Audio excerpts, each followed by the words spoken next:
Fala família, muito prazer para quem não me conhece. Eu sou o Marcel e na aula de hoje a gente vai entrar no assunto do efeito tesoura. Como eu já havia comentado antes, o efeito tesoura é um caso que pode afetar a sua empresa de uma maneira terrível. Então, a gente precisa estudar ele um pouco.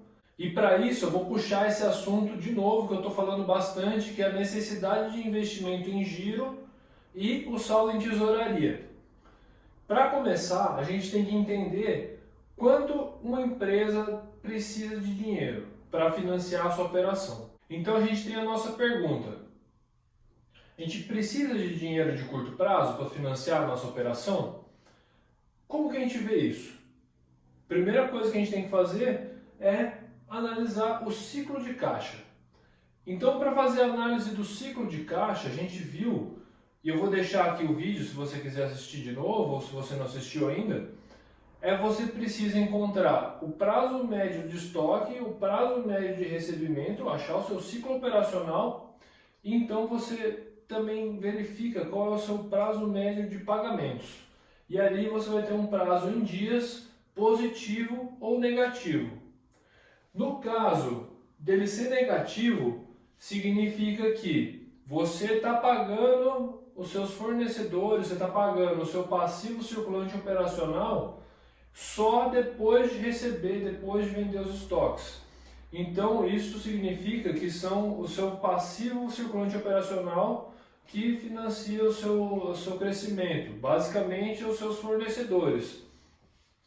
E também temos o caso, o mais comum deles é o caso do ciclo de caixa positivo, o que indica que a sua empresa vai precisar de recursos de curto ou longo prazo para financiar o crescimento. Então, no caso dele ser positivo, a gente vai entrar no cálculo da NIG, que é a necessidade de investimento em giro, e depois o cálculo do seu saldo em tesouraria. A gente já viu como calcular, eu só quero entrar num detalhe um pouquinho maior agora. A NIG, o que ela é? É o ativo circulante operacional e o passivo circulante operacional. A gente vai medir ali a operação da empresa, em termos financeiros. Então, o que é interessante a gente entender? Que o ativo circulante operacional é onde a gente precisa investir os recursos.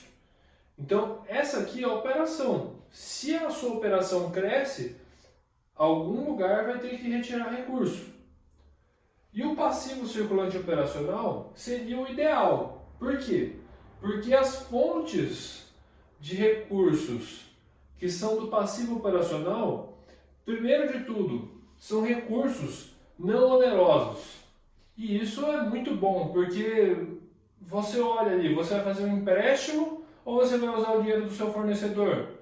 Você vai colocar mão de obra ali para trabalhar ou fazer empréstimo? Então, isso é uma forma muito importante de se analisar que se você cresce o passivo circulante operacional, você está tentando equilibrar aqui, sempre aqui, ó. E a rolagem automática. É bom porque sempre está acontecendo a rolagem automática, porque você está terminando de pagar ali, o seu fornecedor já está fazendo isso de novo, porque você precisa renovar os seus estoques. Você pagou os seus funcionários, mas outro mês você vai ter que pagar de novo. Então tem uma rolagem automática, ela está sempre lá aparecendo. E você não precisa se preocupar com isso, só a sua operação. Então, isso aqui é uma forma de enxergar a NIG. O ativo circulante operacional precisa de recurso e o passivo circulante operacional é de onde a gente vai tirar esse recurso de forma saudável. Se a sua NIG ela é positiva, significa que você sempre vai precisar de algum recurso ali de algum lugar para crescer a sua operação. Por isso que é importante fazer toda aquela análise do ciclo de caixa da empresa. Entender quais são os seus prazos médios, para você ficar analisando isso aí, vendo se você não está piorando o seu ciclo de caixa. Está gerando ali, sei lá, às vezes você está dando muito prazo de pagamento, você está piorando o seu ciclo de caixa. E se você aumentar o seu volume de atividades, lembra? Às vezes vai aumentar muito aqui o seu contas a receber, você aumenta o seu estoque, aumenta tudo, e depois você começa a aumentar a venda, e da onde você vai tirar esse recurso? Às vezes você não consegue captar aqui, que é onde entra a nossa análise do saldo em tesouraria. que seria ali a manobra da gestão da empresa. O que é o saldo em tesouraria? É o ativo circulante financeiro menos o passivo circulante financeiro, certo? Que é, basicamente, caixa e aplicações, empréstimos de curto prazo. Então, isso aqui vai mostrar que a empresa, se ela tiver um saldo em tesouraria positivo, ela tem fontes de curto prazo que está parada ali no caixa. Significa que ela tem mais saldo em caixa do que ela precisa pagar de empréstimos. É aquela manobra ali, aquela gordura de liquidez que ela tem no caixa, ela vai utilizar ali, ela pode utilizar isso para fazer crescer a operação dela. Ela pode utilizar isso no curto prazo. Então ela tem uma gordura ali que fica em caixa geralmente, que é exatamente o saldo positivo em tesouraria. E tem o caso dela estar negativa, que é o saldo em tesouraria menor do que zero. Você tem mais empréstimos de curto prazo do que caixa e aplicações. Então significa que o quê? O seu caixa, aquele montante que você tem de caixa e aplicação, ele realmente está comprometido com a sua operação. Você vai precisar de mais empréstimos de curto prazo, é o que está mostrando. Então se você crescer a sua operação, a gente tem um problema aí, que é exatamente se você precisa crescer mais, de onde você vai tirar o recurso? De onde você vai tirar? Será que você consegue pegar de fontes de longo prazo? Consegue empréstimos BNDES para você pagar lá no futuro? Você consegue abrir capital na bolsa? Você consegue um venture capital? Então, aqui é a jogada. Às vezes, você tem uma NIG negativa, mas é aquele caso de que você não precisa fazer o cálculo aqui. Então, você tem que ficar de olho exatamente no efeito tesoura, que é quando você tem um saldo em tesouraria positivo e ele passa para o saldo em tesouraria negativo. Por que isso acontece? Porque a pessoa, a empresa, né, no caso, ela começa a atividade subir geralmente, crescer, ela fala, eu quero vender mais, eu quero acelerar esse crescimento, e ela perde a noção de onde está vindo esse financiamento, esse crescimento, perde a noção do ciclo de caixa, perde a noção de tudo. Então, lembra que a gente viu lá aqueles casos de CCL igual a 100, que é a NIG mais o saldo de tesouraria? Então, lembra daquele caso? CCL igual a 100, 20 de NIG e 80 de saldo de tesouraria. A empresa ela precisa ali de dinheiro para ela financia a sua operação, NIG positiva, mas ela tem um caixa, um extra, a gordura, fonte de curto prazo parada no caixa. Então ela fala, vamos aumentar a nossa atividade, pega e começa a gastar, aumentar, não tem fonte de longo prazo mais para retirar. Então isso aqui, ó, começa a fazer mais empréstimo, o caixa começa a comer, porque está crescendo a operação, ela está perdendo noção do ciclo de caixa, começa a ter um contas a receber gigante. Então ela pega estoque, está tudo parado, não vende, saldo de tesouraria come, vira negativo, ela sai do conservador e vai lá para o agressivo. E o que acontece com a NIG, ela aumentou a operação, aumentou muito, aumentou as contas a receber, aumentou o estoque, aumentou tudo.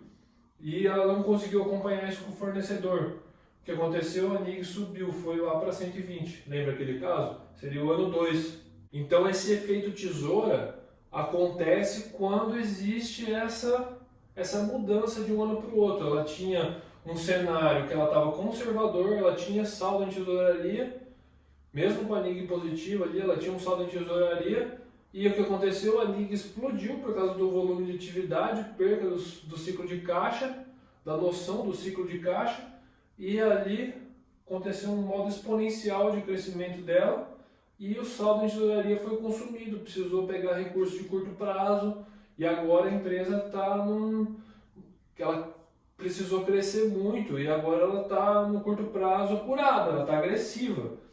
Então, isso aqui é o que faz a empresa quebrar no curto prazo.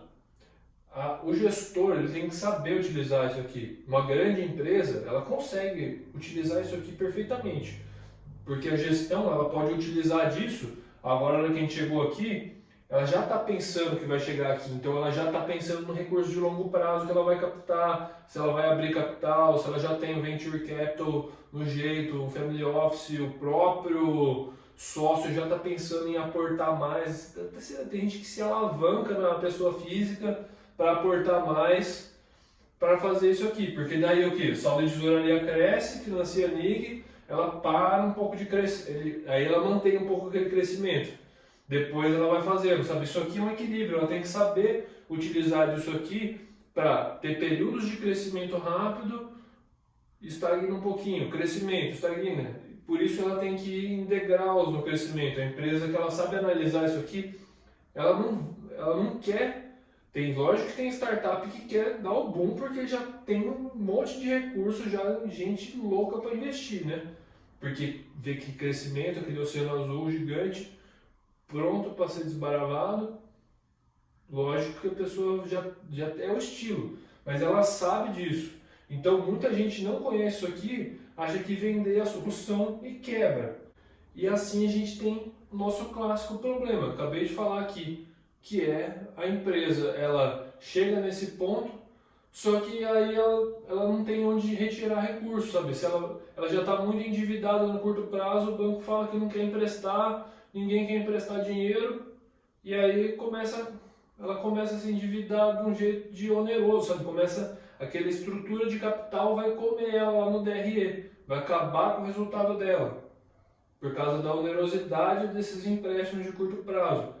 E aí até ela conseguir fonte de financiamento de longo prazo, pode ser tarde demais, pode ser que o dono da empresa não tenha o recurso ali para aportar, para salvar a empresa. Então, você que tem um pequeno negócio, fica de olho ali no seu crescimento. Nem sempre vender é a solução de todos os problemas.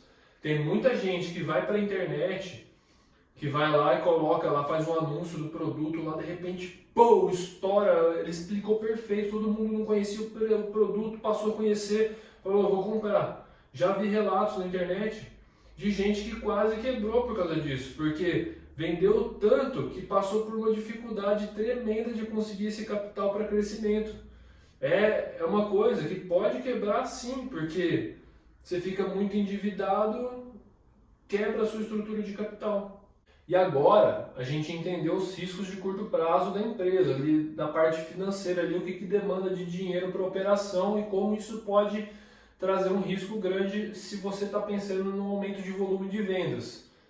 Agora a gente precisa entender como que funciona essa variação, como que ela afeta o fluxo de caixa. Porque a variação de uma NIG de um ano para o outro vai consumir caixa de alguma maneira ou vai gerar caixa. E isso vai estar relacionado exatamente com os resultados que a empresa apresenta lá no seu fluxo de caixa.